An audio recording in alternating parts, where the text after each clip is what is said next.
네, 안녕하세요. 밥보다 투자하나의 편다송입니다. 안녕하세요. 빈세트입니다. 네, 오늘 스테이블 세안 음, 오랜만에 나오셨죠? 정말 오랜만에 나온 것 같습니다. 네. 근데 사실 비트코인 시장 예전에 비해서 시장에 관심이 그렇게 많지는 않거든요. 아, 맞아요. 네. 좀 변동성이 그렇죠. 있었죠. 근데 네. 이분이 나오면 또 약간 분위기가 반전되었던 그런 사례 기억 속에 있는 것 같은데 한번 모셔보죠. 더 센터필드 W의 김세한 차장입니다. 어서 오세요. 네, 안녕하십니까. 스테이블 세안이 비트코인 시장을 움직이는 건가요? 그러니까. 네, 마침 또 제가 나오니까 음. 또 시장이 들썩들썩 그래요? 하고 있습니다. 네. 그러니까 연초 지나고 한 2, 3일 동안의 분위기가 잠깐 달라지는 듯한 모습이 있긴 한데. 네. 네. 그러니까 뭐 사실 작년도 이제 12월 달 연말쯤에는 시장이 조금 좋지는 않았었고요. 상대적으로 뭐 주식시장에 비해서는 약간은 좀 침체가 좀 되어 있었는데 뭐 유동성도 조금 줄어들었었고 근데 올해 이제 들어서면서부터 전반적으로 이 코인 시장에 관련된 뭐 크게 보면 이제 크립토 시장으로 이제 볼 수 있는데 관련된 종목들도 뭐 어제 그제 해서 상당히 또 좋은 흐름을 좀 보여주고 있고요. 올해 유동성이 계속 공급이 된다라고 한다면 결국에는 이제 크립토 관련된 그 종목들도 저는 올해 상당히 큰 시장이 열릴 수 있다라고 개인적으로 또 생각을 하고 있고 기본적으로 이런 유동성이 계속 공급이 될지는 못 지켜봐야겠지만 네. 이런 자산 시장에 모든 자산이 올라간다라고 봤을 때는 결국에는 마지막에는 크립토 시장도 갈 거라고 생각을 좀 하고 있습니다. 아, 근데 물론 크립토 시장 매우 중요하죠. 네. 유동성 측면에서 확인된 것만 하더라도 네. 상당 부분 유동성이 우리 크립토 마켓에 들어가 있으니까. 네.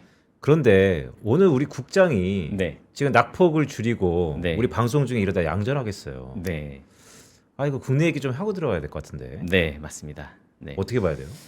국내 시장 같은 경우 사실 저는 근데 연초에 사실 네. 이렇게 강하게 움직이는 흐름이 거의 그렇게 많이 본 적이 없었던 것 같거든요. 근데 지금 연초 들어서면서부터 강력하게 지금 움직이고 있는데 물론 뭐 주도주들이 워낙에 좀 잘 가고 있기 때문에 그런 부분도 있기는 하지만 지금 전반적으로 이제 시장의 섹터들도 좀 돌아가면서 같이 좀 반등을 좀 하고 있고요.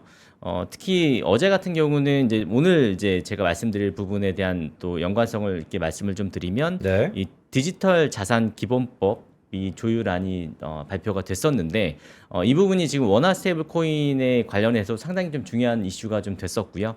어제 같은 경우는 어쨌든 은행 중심의 이런 이 스테이블 코인을 컨소시엄부터 이제 허용을 하게 되었고요. 기술 기업이 최대 이 주주로서 지위를 또 인정받을 수 있게 조율이 좀 되었기 때문에 앞으로 이 부분도 좀 탄력을 상당히 좀 받을 거라고 예상을 하고 있고요. 뭐 우리나라 종목들 중에서도 이 스테이블코인이나 또는 이 디지털 자산 관련된 종목들이 약간은 좀 상대적으로 소외가 됐었던 부분들이 있는데 이 법안을 이제 필두로 해서 지금 또 올해 탄력을 받을 수 있는 종목들을 꾸준히 또 살펴보시면 좋을 것 같습니다. 네. 네. 그럼 우리나라 시장에서 크립토 마켓과 관련된 관련주들 오늘 흐름은 어떤가요? 뭐 예를 들어 다날이나. 네네. 사실은 아직까지는 뭐 주도주의 그 역할을 하진 못하고 있다 보니까 완전히 뭐 반등 흐름을 나타내고 있지는 못하고 있는데요.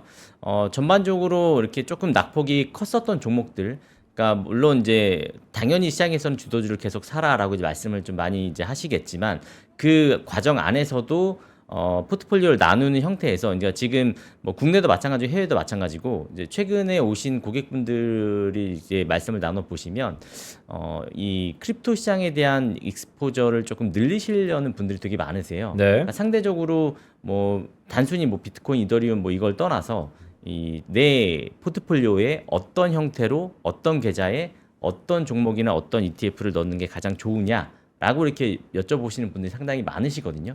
그러니까 그만큼 상대적으로 뭐 지금 금이든 뭐 부동산이든 뭐 주식이든 워낙에 많이 올랐기 때문에 지금 상대적으로 조금 떨어져 있는 자산들을 이제 더 포트폴리오에 담기를 원하시는데 이제 그 포트폴리오를 담을 때 이제 어떤 계좌에 어떤 종목을 어떻게 담는 게 가장 효율적이냐라는 부분을 많이 이제 여쭤보시고 또 그 부분에 있어서 상담이 좀 많이 좀 있었기 때문에 최근에는 자산가 분들도 그런 쪽에 좀 관심을 많이 좀 갖고 계시는 것 같습니다. 네. 알겠습니다. 일단 뭐 우리 증시가 시청자 여러분 보시면서 양전하면 댓글 한번 남겨주세요. 이따가 우리 오늘 시황 누구죠? 이지은 대표가? 오늘 이지은 대표입니다. 네, 이지은 대표 오셨을 때 좀 더 심도 있게 한번 물어보고 여쭤보고요.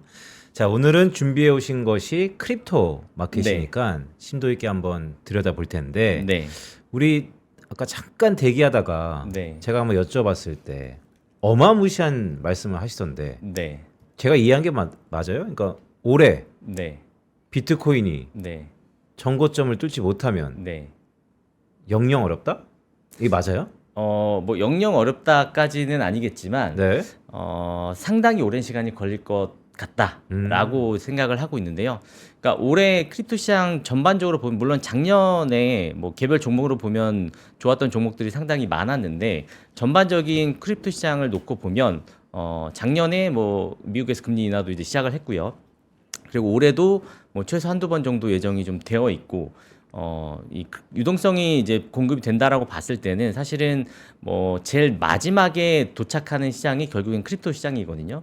근데 그 부분이 아직까지는 도달되지는 않았는데 올해 뭐 비트코인과 이더리움 관련된 중요 이슈들도 1분기 안에 또 예정이 되어 있고 뭐 미국에선 클래리티 법안도 지금 하원에선 통과가 되어 있는데 상원에서 지금 대기를 하고 있는 상태거든요. 네. 그러니까 작년 7월달에 지니어스 법안이 통과가 되면서 시장에서 상당히 기대감이 있었는데 사실 그 이후로는 어떻게 보면 약간은 좀 정체가 좀 되어 있는 형태였고 그리고 나서 올해 1분기에 이 클래리티 법안이 만약에 통과가 된다라고 봤을 때는 1차적으로 부스트를 한번 할 거라고 보고요. 아 이게 클래리티 법안이 복귀해 보면 이거의 관여 기관이 네, SEC가 아니고 상품 쪽에서 네. 하는 거 그거 맞죠? 맞습니다. 그러니까 좀 더 규제 완화적인 성격. 네, 어느 쪽에서 조금 더 규제를 이제 좀 기준을 잡고 할 건지에 대한 부분을 이제 명확하게 이제 좀 얘기를 할 거고요. 그렇게 된다라고 봤을 때는 기관이나 최근에 또 이제 미국의 뭐 하버드 대학교라던가 이제 좀 큰 기금들을 운용을 하고 있는 그런 자금들이 지속적으로 이제 들어올 거라고 생각을 하고 있고 이더리움 같은 경우는 스테이킹 이슈가 또 있기 때문에 스테이킹이 허용이 된다라고 봤을 때는 저는 뭐 이런 법안 통과보다 더 큰 이슈라고 생각을 하고 있기 때문에 전반적으로 이제 작년에 예정이 되어 있었던 이슈들이 약간 올해 1분기, 2분기 쪽으로 좀 밀리면서 약간 시장이 정체되어 있었던 부분이 있긴 했었는데 그 부분까지 만약에 통과가 된다라고 봤을 때는 올해 뭐 비트코인, 이더리움 전부 다 정고점을 전 돌파할 거라고 생각을 하고요.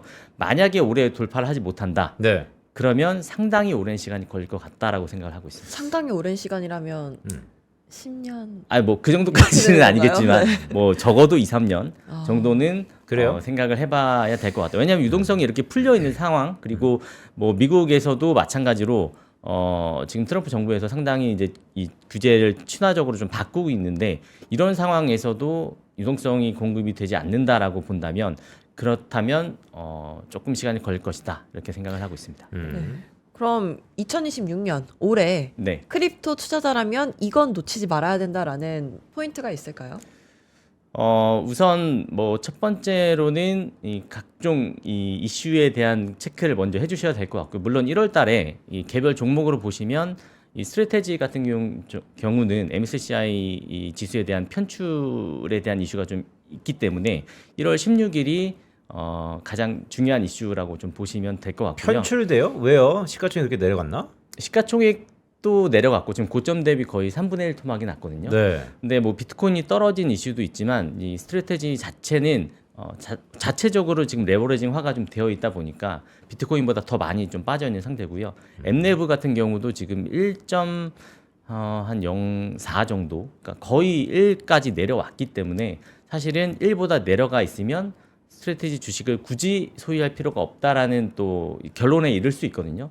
근데 다만 이제 나스닥 100에는 아직까지 포함이 되어 있습니다. 그러니까 네. MSCI 지수보다는 나스닥이 더 중요하고 나스닥보다는 뭐 어쨌든 비트코인의 연동성이 더 중요하기 때문에 비트코인의 가격이 더 중요하긴 하지만 결론적으로는 약간의 이슈가 좀 될 수 있는 뭐 5%에서 한 10% 정도의 이 코인의 영향력을 조금 받을 수 있는 이제 그런 형태라고 좀 보시면 좋을 것 같고. 근데 이건 그럼 악재네요. 그렇죠. 왜냐하면 네. 최근에 이 스트레이티지가 비트코인을 오히려 가지고 있는 것을 팔 수밖에 없다. 뭐 이런 네. 뉴스도 많았던 것 같은데 네. 상당히 재무적으로 상태가 안 좋은 거 아닙니까? 그러니까 재무적으로는 지금 작년에 흑자를 이제 냈었는데 만약에 작년 4분기에 지금 실적을 발표를 하게 된다라고 봤을 때는 올해 적자가 될 가능성이 상당히 높아지고 있고요.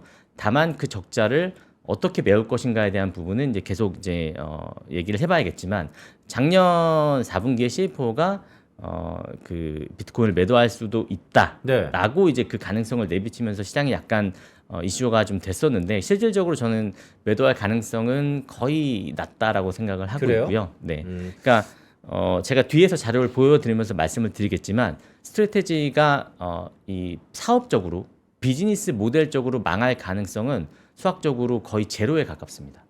그거는 뭐 스프레드 싸움이니까 그런가요? 스프레드라기보다는 이따 뒤쪽에서 자료를 좀 보면서 네. 말씀을 드리겠습니다. 네. 아 근데 그거 궁금한데 그것부터 얘기해 주시면 안 돼요? 아, 네네. 그러니까 알겠습니다. 왜냐하면 네, 이거 마이크로 스트래티지가 도대체 비즈니스 모델 네, 좀 긴가민가 해서 하도 오랜만에 이게 화두가 네. 되니까 네. 이거 돈 버는 거가 있었나요? 왜냐하면 갖고 있는 비트코인이 계속 레버리지화 되면서 네, 가격도 올리고 네, 또 그게 선순환 효과가 있었던 걸로 기억하는데 네, 이렇게 비트코인 자체가 하방 압력을 받으니 거의 기법하는 거 아닌가? 네. 그러니까 사실은 여기 자료를 잠깐 보시면 이게 제일 좀 정확하게 좀 정리가 되어 있어서 제가 가져왔는데요. 이 스트래테지는 어쨌든 비트코인의 가격과 연동이 되는 거는 이제 맞는 사실인데 중요한 거는 자금 조달을 어떻게 하느냐가 가장 중요한 이슈고요. 스트래테지가 더 이상 자금 조달을 할 수 없게 된다라고 하는 게 가장 큰 리스크라고 보시면 됩니다. 비트코인이 떨어지는 것보다. 그러니까 상대적으로 비트코인보다 변동성을 높게 만들어서 스트래테지는 자체적으로 이 자기네 이제 주식을 금융 상품화해서 헤지펀드한테 이제 그 자기네 상품을 팔아서 차익 거래를 유도하게 하면서 자금을 계속 조달하는 형태인데 지금 보시면 전환사채와 이제 우선주 요 두 개가 지금 작동을 하고 있고요. 다만 전환사채 같은 경우는 그러니까 이 스트래테지 같은 종목이 상장을 이제 했을 때 보통은 조달을 하려면 자금을 조달하려면 금리가 한 10% 이상의 높은 그 금리를 내면서 자금을 조달을 해야 되는데 네. 이 CB 그러니까 전환사채를 발행을 하면서 거의 제로 금리에 수렴하는 그런 조달 금리로 조달을 했었고요. 그러니까 시장에 없었던 5년 만기 비트코인 콜옵션을 만들어낸 겁니다. 자체적으로 그 상품을 상품화 시켜서 월가 있는 헤지펀드들한테 매도를 했고요. 이제 그 낮은 비용으로 계속 비트코인을 매수를 했었고, 그게 변동성을 자본으로 치환하게 된 결과가 좀 나오면서 결론적으로는 이 MSTR, 그러니까 스트래테지 주식 자체가 이 콜옵션 형태의 어떤 상품으로 바뀐 거죠. 네. 네, 그렇게 이해를 하시면 될 것 같고요. 그러니까 저 말이 네. 아까 화면 다시 보여주시면 간단히 얘기해서 10% 정도의 콜옵션 프리미엄을 받다가 네, 그러니까 그 시장이 뜨거워질 것 같으니까 네, 더구나 가장 레버리지 상품에서 1등이니까 네, 그런데 업황이 바뀌고 네, 보는 시각이 달라지면 네, 이거 프리미엄이 아니고 오히려 디스카운트 요인으로 가는 거 아니에요? 네. 그러니까 디스카운트 요인으로 갈 수 있기 때문에 네. 지금은 다음에 보시는 이 우선주 형태로 바뀌었습니다. 아하. 그러니까 보통은 미국에 있는 상장사들이 우선주를 발행을 하는데 하나 정도만 발행을 하거든요. 대부분. 근데 스트래테지는 무려 4개의 우선주를 발행을 했고요. 각 우선주마다 약간의 특징이 좀 다른데 우선은 뭐 저기 보시는 STRK 같은 경우는 뭐 고정 배당형이고 나중에 주식으로 이제 전환할 수 있는 그런 권리가 있는 그런 우선주라고 보시면 되고요.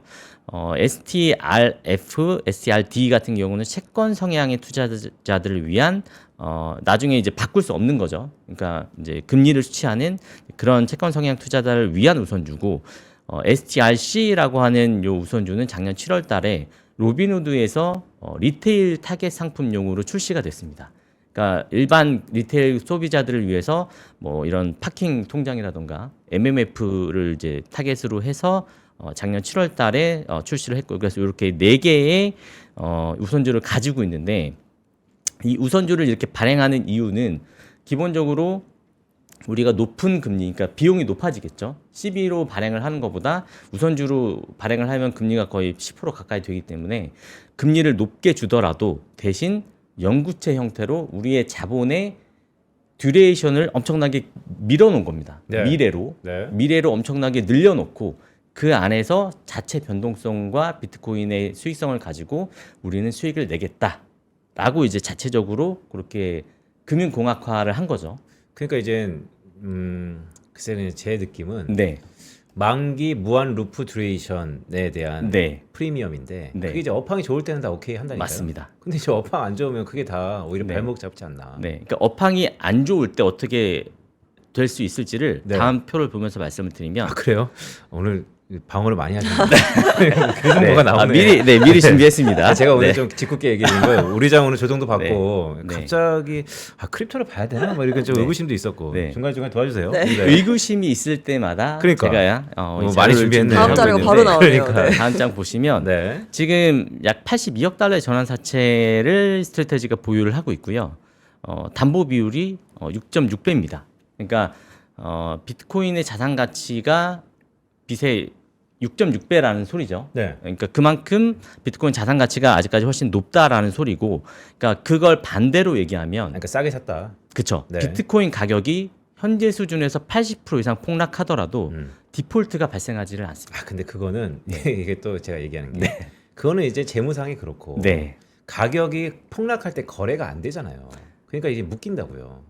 거래가 뭐 안 될 수는 있죠. 네. 그러니까 어쨌든 이 스트래테지의 비즈니스 모델은 가격이 뭐 폭락을 하더라도 자체적으로 이 비즈니스가 계속 유지가 된다라고 본다면 나중에는 비트코인이 우상향하게 되면 결국에는 그만큼 크게 수익을 낼 수 있다라는 그 모델의 그 어떤 구조라고 보시면 될 것 같고.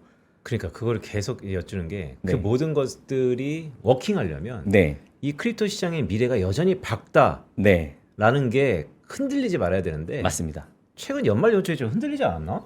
그렇죠. 연말 연초에 좀 많이 흔들렸고요. 네. 그래서 이 앞쪽에 또 자료를 보시면 바로 방어하시는데요. 네, 네. 오늘 방어할 자료들을 많이 네. 가져왔습니다. 왼쪽에 보시면 이 비트코인의 2010년부터 2025년까지의 이 수익률을 나타낸 거고요. 물론 초반에는 상당히 말도 안 되는 수익률이 나왔습니다. 9,900%, 뭐 1,400% 이렇게 나오다가 2014년도에 마이너스 58%가 한번 찍혔고요. 네. 그리고 2018년도에 마이너스 73%, 그리고 2022년도에 마이너스 65% 이렇게 찍혔는데, 그러니까 마이너스가 찍히고 난 다음 한 2, 3년 정도는 상당히 시장이 좋았습니다. 아하. 근데 다만 이제 조금 오래된 데이터는 조금 뭐 보지 않고 가장 최근에 22년도에 나왔었던 데이터를 보시면 이때 마이너스 65%였거든요. 근데 사실 네. 이때는 주식을 포함해서 부동산도 다 안 좋았어요. 2022년? 2022년 뭐 있었지? 금리를 엄청 이제 올렸을 때죠. 아, 금리 네. 인상기. 네, 코로나 그렇죠. 이후에 경기 뜨거워서. 네, 경기가 네. 뜨거워서 금리를 뭐 단기간에 엄청나게 많이 올렸기 때문에 자산들이 많이 떨어졌는데 그때 65% 떨어졌고요. 그리고 23년, 24년도에 각각 156%, 111%씩 상승을 했습니다. 그리고 나서 지금 6%, 작년에 6% 정도 빠졌는데, 그러니까 최근 2년 기준으로 보면 여전히 100% 이상 성장한 비즈니스 모델입니다. 그러니까 사실 작년에 빠졌지만 2년을 기준으로 보면 또 괜찮은 투자 상품이었다라고 말을 할 수 있고요. 저기서 하나 그럼 질문. 네, 저 가운데 반감기가 끝났잖아요. 네, 그러니까 구조가 바뀌었잖아요. 네. 그래도 워킹 합니까 똑같이? 네. 아, 그러니까 그래? 예전에는 반감기의 그 창과 공식이 방패했었는데. 네. 상당히 잘 맞아 떨어졌어요. 음. 반감기가 끝나고 뭐 12개월, 뭐 18개월 사이에 또 다시 떨어졌다 다시 올라가고 이게 계속 반복이 됐었는데, 그러니까 지금은 구조상으로 예전에는 뭐 리테일 투자자 또는 고래 투자자 이런 큰 개인 투자자들이 어떻게 보면 좀 내러티브 형태의 그런 투자자가 좀 많았다고 한다면, 지금은 작년과 올해 그리고 내년까지 보면 기관 투자자나 장기 투자자들이 계속 유입이 되는 형태라고 좀 볼 수 있고요. 오른쪽에 보시면 뭐 이건 아시는 분들이 있으실 수 있는데 폴리마켓이라고 그러니까 예측 시장에서 가장 유명한 그 베팅 사이트거든요. 사이트. 네, 여기서 올해 시장을 예측을 했는데 네. 비트코인, 금 그리고 S&P 500 요 세 개를 이제 나눴을 때 네. 각각 어떤 상품이 가장 수익률이 좋을까라고 이제 투표를 한 건데요. 근데 그러니까 비트코인이 가장 성과가 좋다고 예측을 한 거잖아요. 그렇죠. 네, 이 올해 근거가 가장 좋을 있어요? 거다라고 네. 이제 얘기를 한 건데, 그러니까 이 폴리마켓에서 이렇게 결과가 나온 거는 사실 정보에 대한 부분도 있고요, 심리에 대한 부분도 있고, 마지막으로 본인이 가지고 있는 포지셔닝에 대한 값까지 전부 다 이제 누적이 돼서 나타났다라고 보시면 됩니다. 그러니까 뭐 단순히 올라갈 거다 떨어질 거다라는 이슈라기보다는 뭐 지금 내가 가지고 있는 포지션도 반영이 되어 있고, 여러 가지 정보도 같이 지금 포함이 되어 있고, 심리적인 부분도 같이 되어 있기 때문에 뭐 상대적으로 작년에 이제 코인 시장이 조금 안 좋았었다 보니까 뭐 이런 뭐 비트코인에 대한 기대감이 조금 더 높아져 있는 것도 있기는 하지만, 이 폴리마켓 같은 경우는 뭐 단순히 이런 자산 시장이 아니라 뭐 정치나 뭐 다른 뭐 이제 스포츠나 이런 것도 같이 예측을 또 많이 하는데, 특히나 이 비트코인에 관련된 예측을 또 많이 하는 이 예측 시장 중에 하나거든요. 근데 뭐 어떤 구체적인 데이터를 통해서 뭐 이렇게 나왔다라기보다는 이런 전반적인 데이터들이 많이 깔려 있는 상태에서 투자자들이 비트코인을 많이 투자했다라고 이렇게 이해를 하시면 될 것 같습니다. 이 표가 계속 뇌리에 박히네요. 그러니까 네. 전형적으로 내려갈 땐 찌끔, 올라갈 네. 때는 탄력이 좋다. 맞습니다. 그게 2026년에도 네. 그대로 오롯이 이어진다. 그리고 또 한 가지 말씀을 드리면, 최근에 이제 나온 이 기사인데, 이 포브스에서 네. 포브스 많이 이제 아시겠지만 항상 뭐 매년 뭐 부자 순위 이렇게 뭐 나타내는, 아시는 분이 들어갔습니까? 제가 들어가고 싶습니다. 네. 네. 네. 어쨌든 근데 뭐 이 포브스에서 2026년에 크립토 투자자들이 절대 이제 무시하지 말아야 할 이제 5가지 트렌드라고 해서 이렇게 쭉 나왔고요. 근데 포브스에서 보통 크립토 시장을 많이 기사를 내지는 않거든요. 근데 상당히 좀 어떻게 보면 올해 그만큼 많이 기대감이 있다라고 좀 해서 나온 것 같은데, 일단 첫 번째는 뭐 제도권 편입의 가속화가 계속 연금과 그리고 모델 포트폴리오로 자금 유입이 경로가 확대가 되고 있고, 뭐 두 번째는 토크나 자산이 여전히 계속 진행이 되고 있지만 아직까지 뭐 글로벌 주식 채권의 0.01%밖에 되지 않고, 뭐 스테이블 코인도 뭐 빅테크나 핀테크가 계속 진입을 하고 있고, 네 번째는 모든 자산들이 이제 온체인 시장으로 전환이 될 거다. 라고 이제 얘기를 하고 있고요. 마지막으로는 암호화폐와 AI 교차점이라고 이제 되어 있는데, 사실 이 부분은 어떻게 보면 뭐 지금 AI 같은 경우는 뭐 많이 이렇게 이제 노출이 되어 있는데, 네. 어느 부분이 교차점이냐라고 봤을 때는 사실은 저는 프로그래머블 결제, 그러니까 이 AI를 정확하게 뭐 크립토 시장에서 뭘 하겠다 이거라기보다는 이런 결제 과정에서 에이전트 커머스를 도입하는 그 부분이 네. 결론적으로는 AI 쪽 섹터와 결부가 될 가능성이 상당히 높아지고 있다라고 해석을 좀 하고 있거든요. 그러니까 물론 이 부분이 조금 시간이 좀 지나야겠지만 상대적으로 이런 부분도 AI 쪽 섹터와 연결이 될 가능성이 상당히 높다라고 보시면 좋을 것 그러니까 같습니다. 저도 이 네. 5번째는 이거 생각보다 되게 근시안적이 빨리 올 것 같던데요. 네. 왜냐하면 최근에 페이팔, 비자 어때요? 주가가? 왜냐하면 최근에 이런 통계가 있던데 AI끼리 서로 치고받고 결제하고, 네. 그래서 AI 상에서는, 네. 가상 상에서는 결국 종이 화폐보다는 우리 디지털 화폐가, 네. 디지털 커런시가 훨씬 더 여기 도입이 될 거고, 이거는 되게 빨리 될 것 같다는 생각이 드는데요. 맞습니다. 이거는 사실 뭐 지금도 USDC나 USDT나 이런 스테이블 코인을 가지고 결제를 하고 있고 또 늘어나고 있고, 최근에 뭐 이런 홍콩이나 이런 데 또 가시면 실질적으로 이제 우리나라 환전 거래소처럼 이제 계속 언제든지 또 바꿔서 거래할 수 있는 부분이 또 생기고 있다 보니까 우리 실생활에도 조금 빠르게 좀 적용이 되지 않을까 생각을 하고 그러니까 있습니다. 이거는 써본 사람이 알아. 코인 한번 써봤어요? 못 써봤습니다. 그러니까 실제 뭐 매매는 해봤죠. 이제 써본 적이 없죠. 네. 예전에 에이다라고 있었는데 네. 일본 동계올림픽에서 내가 거기 가서 한번 써본 것 같은데. 아, 네. 그때 물건을- 아마 ATM기 뭐 이런 거 그쵸? 있을 거예요. 네. 네. 그러니까 진짜 써보면 완전 혁명이거든요. 네.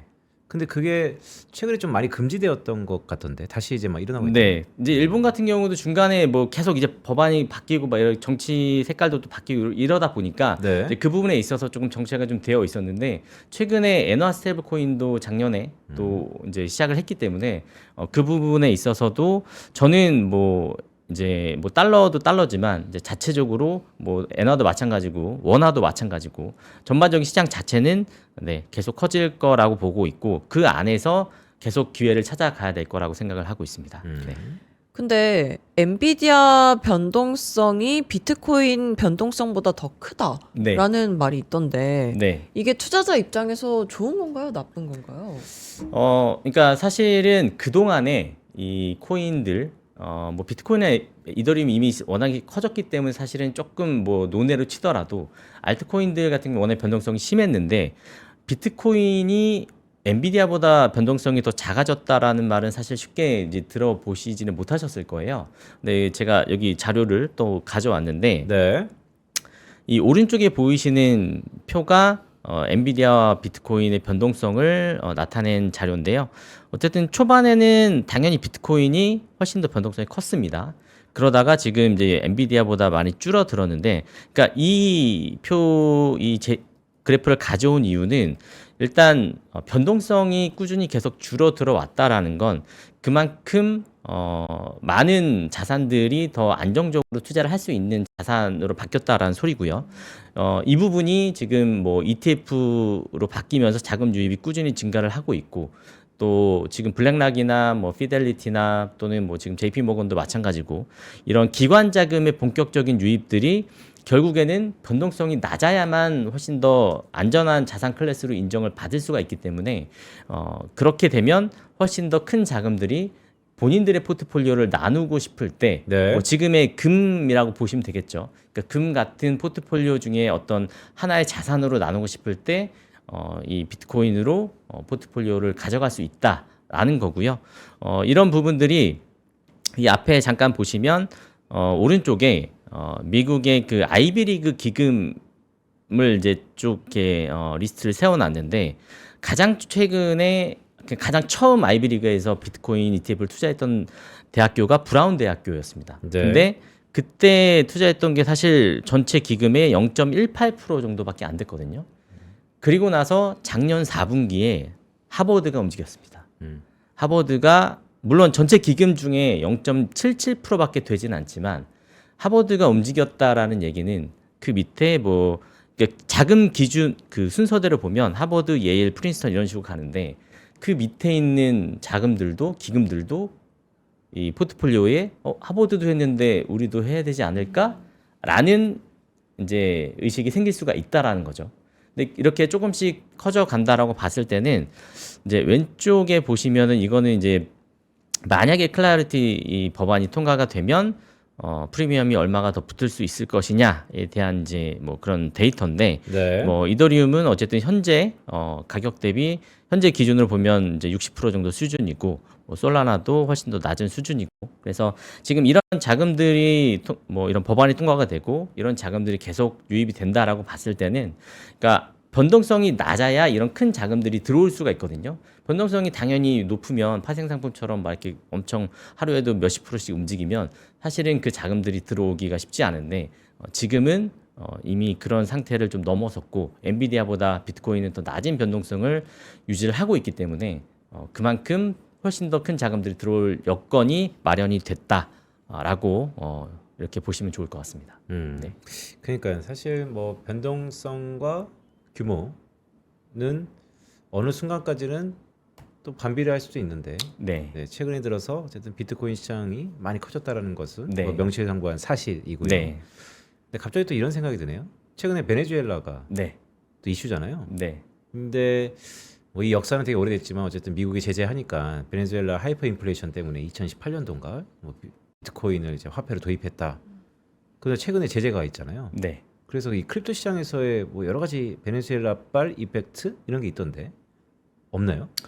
그러니까 사실 그 부분은 뭐 어떻게 정확하게 이렇게 나온 부분은 데이터가 없어요. 아니기 그냥 썰이에요. 때문에 네, 썰이기 때문에 뭐 이렇다 저렇다 말씀을 이제 드리기가 조금 애매한 부분이 있기는 한데 그러니까 그런 뭐 베네수엘라나 뭐 남미 쪽에 보시면 뭐 아르헨티나도 마찬가지고 화폐 가치가 상당히 좀 안 좋은 나라들은 네. 당연히 뭐 스테이블 코인이나 또는 이제 비트코인이나 이더리움을 분명히 정부에서 뭐 금을 이렇게 쟁여 놓듯이 가지고 있을 가능성이 저는 상당히 높다라고 생각이 들고요. 그러니까 그 부분이 이제 정부 차원에서는 뭐 그렇게 그 자금들을 이제 쟁여놓을 수 있는 부분이 있지만 이제 개인적으로 봤을 때도 만약에 뭐 이 남미 쪽에 있는 본인들의 나라의 화폐 가치가 떨어진다라고 보면 어쨌든 뭐 당연히 달러를 선호를 할 거고요.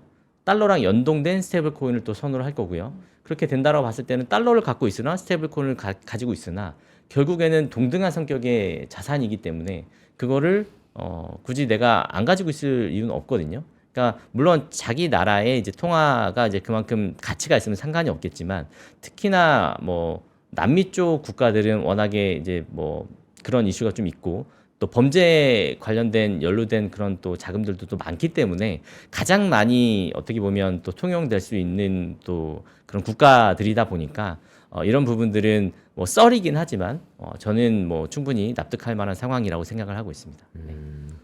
베네수엘라는 화폐 이름이 볼리바르나요? 네, 그것까지는 제가 네, 오늘 자료를 처음 미처 들어봤어요. 네, 네. 준비하지 못했습니다. 오늘 처음으로 방어 실패하신 네, 거예요. 오늘 네. 네, 방어에 네, 실패했네요. 네. 자, 자료를 보니까 2026년도 크립토 마켓을 한마디로 하면 수익화? 네. 지금까지의 크립토 시장, 그러니까 요즘에 네. AI 얘기를 워낙 많이 하잖아요. 근데 AI나 반도체나 공통적으로 비용이 너무 많이 듭니다. 까는 비용이. 뭐 공장도 그러니까 땅을 우선 사야 되고, 네. 데이터 센터 지으려면 그 위에 또 건물 지어야 되고, 또 전력도 이제 넣어야 되고. 그러니까 비용 자체가 워낙에 많이 들기 때문에 이 비용에 대한 이슈가 계속 이제 끊이질 않는데 사실은 이 스테이블 코인은 이미 인프라가 깔려 있습니다. 어디예요?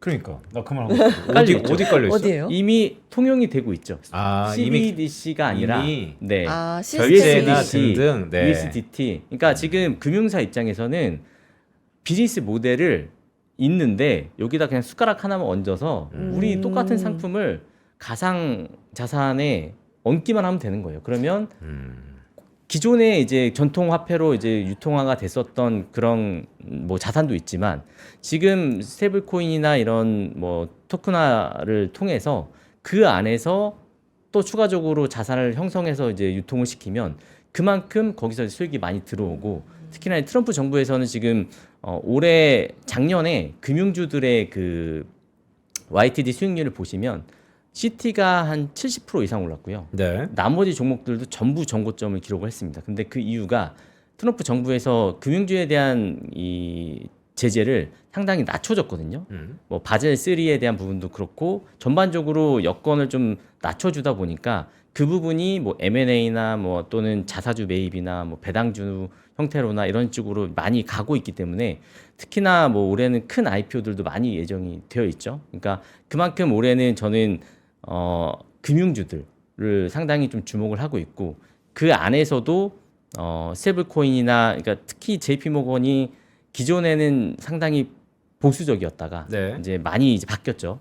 많이 지금은 뭐 그래도 기존에 한 말이 있기 때문에 그렇게 긍정적으로까지 얘기를 하진 못하지만 중립 정도의 형태로 바뀌었거든요. 근데 어쨌든 금융사들은 돈을 벌기 위해서 거래를 하기 때문에 여기다 숟가락 하나만 얹으면 네. 언제든지 내가 수익을 얻을 수 있는 구조가 있다 보니까 인프라가 깔려 있다 보니까 안 할 이유가 없는 겁니다. 근데 이 크립토 시장이 제재도 따라서 변동성이 굉장히 커지기도 하잖아요. 네.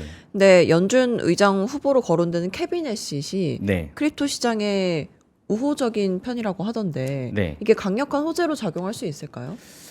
저는 연준 의장이 뭐 누가 될지는 모르겠지만 어쨌든 지금 현재로서는 이 케빈 애시의 그 전 자문위원장이 될 가능성이 상당히 높다라고 생각을 하고 있고요. 그러니까 물론 연준은 어쨌든 독립적인 기관이다 네. 보니까 뭐 트럼프 정부의 어떤 입김을 뭐 100% 이렇게 활용을 할 수는 없겠지만 기본적으로 크립토 시장 그 마켓에서는 케빈 애셋의 이 위원장이 된다라고 보면 가장 불리시한 그러니까 크립토 시장에서 가장 불리시한 형태의 의장이 될 가능성이 높다라고 지금 예상을 하고 있고요. 물론 중간에 뭐 청문회나 뭐 인준 투표나 이런 걸 거쳐서 결과론적으로 이제 5월달에 바뀌겠지만 네. 만약에 되기 전부터라도 저는 그 움직임 나올 수 있다라고 생각을 하고 있고요. 그러니까 작년에 트럼프 그 대선이 있기 전부터 사실은 이 크립토 시장이 들썩들썩했거든요. 근데 이번에도 마찬가지로 FOMC 의장이 되기 전부터 저는 추가적으로 움직임이 좀 나올 거라고 생각을 좀 하고 있고요. 근데 네, 뭐 그런 기사 많잖아요. 그러니까 친 트럼프 의장이 뭐 네. 케빈 둘 중에 하나 되겠죠. 네. 되면 크립토 시장에서는 긍정적인 이슈다. 네, 근데 왜? 이게 항상 좀 궁금하거든요. 네, 왜냐하면 CBDC, 안티 CBDC 액트 통과됐죠. 네, 그러니까 미국에서는 중앙은행 연준 끼지 마라 이게 하나 있었고, 또 지니어스 액트법은 중거자금이 사실 원투원이기 때문에 이건 승수 효과, 멀티플레이어가 없기 때문에 통화 정책을 펼치는 연준 입장에서는 이걸 뭐 왜 우호적이라는 거지? 그냥 규제 산업이었는데 규제를 풀어주는 것 자체 그것 이상 이하도 아닌 것? 도대체 왜 긍정적인 거예요? FOMC 의장이 네. 바뀌는 거에 대해서 네, 케빈이 되면 네. 비트코인 시장이 우호적이다. 그러니까 네. 왜? 그게 항상 궁금했거든요. 우선은 기본적인 성향 자체가 네. 뭐 금리 결정의 가장 중요한 이슈겠죠. 네, 그 부분이 아무래도 가장 비둘기파적인 위원이다 보니까 이제 그 부분이 가장 초점에 맞춰져 있고, 그리고 트럼프 정부의 또 가장 친화적인 인물이다 보니까 네. 그 부분이 트럼프 정부에서 뭐 가상 자산들의 어떤 규제를 좀 완화를 해준다라고 했을 때 또 어떻게 보면 약간 좀 꼭두각시의 그 프레임이 씌워져 있기는 하거든요. 네. 다만 이제 시장에서는 그 꼭두각시 프레임이 씌워 있든 어쨌든 시장의 유동성을 얼마만큼 빨리 가속도를 가지고 풀어줄 수 있을 것인가에 대한 부분이 가장 큰 논점이기 때문에, 그러니까 지금 금리를 뭐 2번 정도 내렸지만 또 약간 또 쉬어가고 있죠. 1월 달은 또 내릴 가능성이 별로 없고, 뭐 3월 달 또 이제 그 이후에 또 봐야겠지만, 그러니까 만약에 이 케빈 셋 위원장이 된다라고 본다면 저는 그 가속도가 조금 더 빨라질 거라고 생각을 하고요. 그러니까 시장에 단순히 금리를 내린다라는 이슈라기보다는 계속 이제 발언을 하잖아요. 코멘트를 하는데 그 부분이 상당히 저는 이 크립토 시장에 더 중요하다라고 생각을 하고 있고, 그러니까 기존에 있었던 다른 후보들은 CBDC를 조금 더 선호하는 형태의 그 위원들이 좀 있었거든요. 근데 이 케빈 셋 위원장 같은 경우는 CBDC는 그다지 이제 고려하진 않고 이런 가상화폐 그 자체로 상당히 우호적인 환경을 만들어줄 수 있는 가장 적임자의 어떤 지금 후보라고 생각을 하고 있기 때문에, 만약에 이분이 된다라고 본다면 뭐 저는 뭐 그 분이 뭐 꼭두각시든 아니든 이 크립토 시장의 전반적인 긍정적인 역할을 가장 강력하게 해줄 수 있는 그런 후보라고 생각을 합니다. 그러니까요. 그런 기사를 저도 많이 봤는데 그러니까 약간 좀 디테일이 필요하지 않나. 왜냐하면 연준이라는 게 통화 정책을 꾸리는 단체인데 네. 레귤레이션은 재무부에서 하는 것이고 또 SEC에서 하는 것이고, 네. 그러면 뭐 캐비넷이 되면 이 스테이블 코인을 화폐로서 통화 정책의 수단으로서 뭐 활용한다 이러면 모를까. 네. 크립토뿐만 아니고 모든 자산한테는 다 공통적인 요인이기 그렇죠. 때문에 네.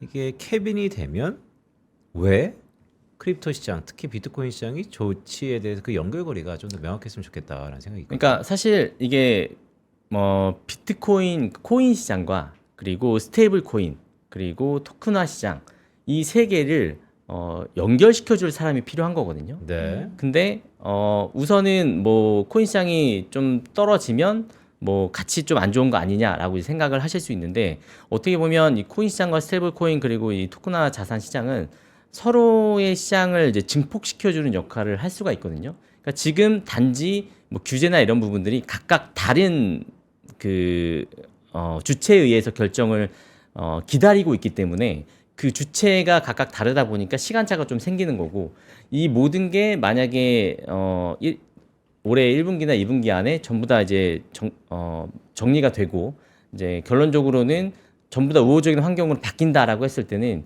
이 세 개의 어떤 시장이 서로의 시장을 엄청나게 증폭을 시켜줄 거라고 저는 생각을 하고요. 네. 그러니까 이게 시간적인 차이가 조금 그동안에 있었기 때문에 뭐 당연히 뭐 조금 정체가 되는 부분도 있고 앞으로 조금 뭐 기대가 조금 덜 되는 부분도 있었을 텐데, 어쨌든 그 세 개의 포인트가 올해 2분기 안에는 저는 맞춰질 거라고 생각을 하고 있습니다. 그러니까 어떤 구심점의 역할을 하면서 핸들러가 될 수 있다 이런 말씀인데, 맞습니다. 네. 그 있잖아요. 뭐 나는 뭐 삼성전자보다 SK하이닉스를 좋아하는 건 알고, 그런데 비트코인, 이더리움 둘 중에 어디를 좀 더 선호해요? 전 지금은 이더리움. 그래요? 네. 아, 왜냐면 그냥, 그때 말씀하셨던 게 음. 내 생각이 나서 네. 그때 한 2달 전인가 3달 전에 출연하셨을 때 이더리움이 비트코인이 오를 만큼 아직 못 올랐다. 그래서 그만큼의 오를 정도가 더 남아 있다라고 네. 말씀하셔서 그때 확 땡기더라고요. 아, 비트이더의 상대 강도. 네. 그런데 비트코인 그러면 우리 또 탐리, 또 비트마인 이렇게 얘기할 수밖에 없는데 비트마인 주가 보면 또 처참해요. 네, 최근에 작년에 좀 안 좋았다가 지금 네. 2, 3영업일 정도 또 다시 오르고 있거든요. 근데 우선은 스트래테지와 이 비트마인의 똑같이 트레저리 전략을 쓰고 있는데 두 회사가 완전히 결이 다릅니다. 그래서 그 부분을 좀 먼저 파악을 하셔야 되고요. 스트래테지는 아까 말씀을 드렸던 것처럼 계속 CB나 우선주를 발행을 해서 자체적으로 변동성을 키우면서 이제 그 부분을 시간적인 개념으로 이제 오래 이제 밀어놓고 비트코인의 변동성과 수익성을 우리가 가져가겠다라는 형태고요. 비트마인은 지금 똑같이 그러니까 스트래테지도 전체 비트코인의 3%를 매집을 했고요. 비트마인도 전체 이더리움의 3%를 매집을 했습니다. 물론 전체 수량은 다르지만 어쨌든 지금 상당히 의미 있는 그런 행보를 좀 보이고 있는데 비트마인 같은 경우는 기존에는 이제 이더리움을 매수하는 그런 트레저리 계속 그 전략을 쓰다가 최근에 이 ETF 스테이킹, 네. 그러니까 미국 기관 전용 이더리움 스테이킹 인프라를 구축을 하고 있습니다. 그러니까 이 스테이킹을 하려면 어쨌든 어떤 검증자가 좀 필요하거든요. 네. 우리가 기관이 가지고 있는 이더리움이나 뭐 이런 ETF 자금들이 만약에 요청을 했을 때 이런 검증자 네트워크가 필요한데 그 부분을 구축을 하고 있고요. 그걸 하게 되면 당연히 그 안에 수익이 좀 쌓이겠죠. 수수료를 받으니까. 그러니까 그 이제 보유하는 부분 그리고 이 인프라 그리고 만약에 스테이킹이 들어온다. 또는 스테이킹을 할 수 있다라고 한다면 보유하고 있는 이더리움을 또 스테이킹을 할 수 있겠죠. 그렇게 되면 세 가지의 삼중 수익 모델을 비트마인은 가져갈 수가 있기 때문에 지금 비트마인이 가장 지금 중요하게 생각하고 있는 거는 기관들이 가지고 있는 그런 어떤 플랫폼의 역할을 기관들이 가지고 있는 이더리움이나 그 ETF에 대한 플랫폼의 역할을 우리가 하겠다라는 거거든요. 네. 그러니까 단순히 변동성을 높여서 뭐 자체적으로 이제 스트래테지처럼 우리는 금융 상품화를 하겠어요라고가 아니라 전반적인 이더리움의 관리자 또는 뭐 인프라를 제공하는 그런 회사로 커 가겠다라는 형태이기 때문에 이 두 개의 회사의 비즈니스 모델은 완전히 다르다라고 보시면 됩니다. 그러니까 이렇게 이해하면 되나요? 비트마인은 이더리움계의 플랫폼이 되고 싶어하는 것이고 네. 스트래티지는 비트코인을 레버리지해서 네, 아까 그 콜옵션 상품 네. 상품적으로 특화될 수 있다. 네 맞습니다. 그러면 비트마인이 스트래티지를 좀 넘어서는 겁니까?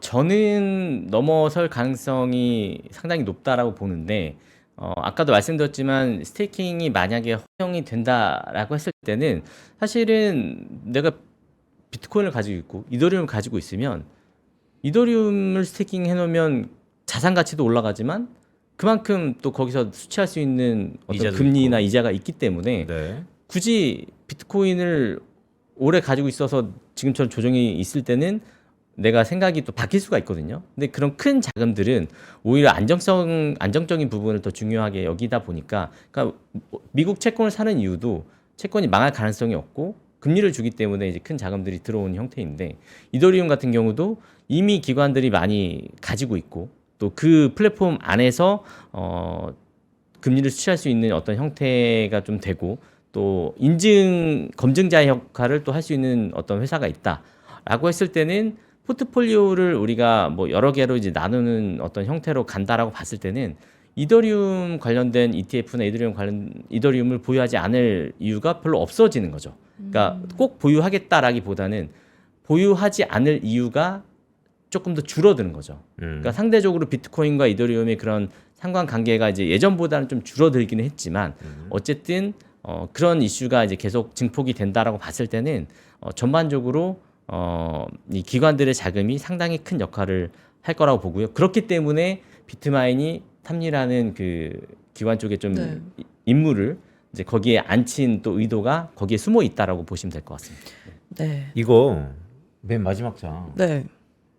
박물관 사진. 아니. 미술관? 그러니까 납부 시스템 코인. 아, 네. 이거 진짜 이거 맞아요? 리얼월드에서? 근데 이거 연세대학교 네. 네. 납부 총동문회 기부를 이거 코인으로 받는다는 거는 사실이래요. 네, 사실입니다. 이거는 뭐 기사에서도 한번 나왔었고요. 네, 뭐 지금 이런 미술관 네. 같은 경우도 이제 자료를 보시면 뉴욕의 메트로폴리탄 미술관은 이제 최근 기부를 암호화폐 기부 서비스로 확장을 해서 지금 암호화폐로 받고 있고요. 그리고 오른쪽에 보시면 이제 대학교 총 동문회인데 거기서도 이제 해외에 있는 동문들이 많을 거 아니에요.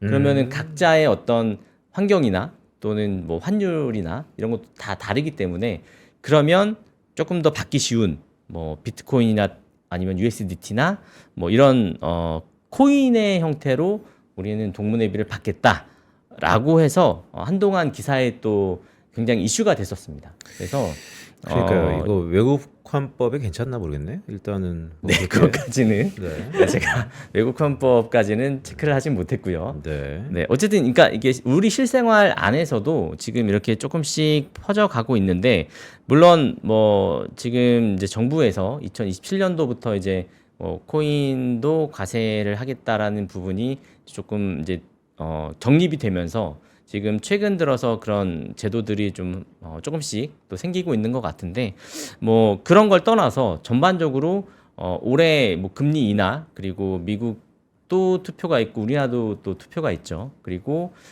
유동성 환경과 이 가상자산에 상당히 유리한 그런 환경 속에서도 만약에 뭐 비트코인이나 이더리움이 정고점을 돌파하지 못한다라고 보면 아까도 말씀드렸지만 저는 상당히 오래 걸릴 거라고 보고요. 만약에 그게 아니고 정말 좋은 현상이 나타난다. 그러면 올해를 절대 놓치시면 안 됩니다. 올해를 절대 놓치면 안 된다. 네. 우리 글쎄 내가 이거 법은 좀 긴가민가 해서 예전에는 확인했던 것 같은데 여러분 제가 다시 복귀하기 전에 스타트업에서 2, 3년 동안 이 코인하고 제가 씨름 엄청 네. 했잖아요. 근데 우리 지금 증권업자가 네. 코인 살 수 있어요? 살 수 있습니다. 그럼 네. 엄청 들고 있는 거예요 지금 이더리움? 뭐 그것까지 제가 갑자기 궁금해졌네. 네, 노코멘트 네. 하겠습니다. 아 우리는 이제 코인을 살 수 있구나. 네.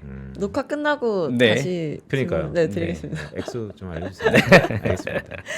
네, 오늘 오랜만에 스테이블 세안 김세안 팀장님과 함께했습니다. 고맙습니다. 네, 고맙습니다. 고맙습니다. 네, 저희는 잠시 광고 듣고 이지은 대표님과 함께 시장 흐름 살펴보겠습니다.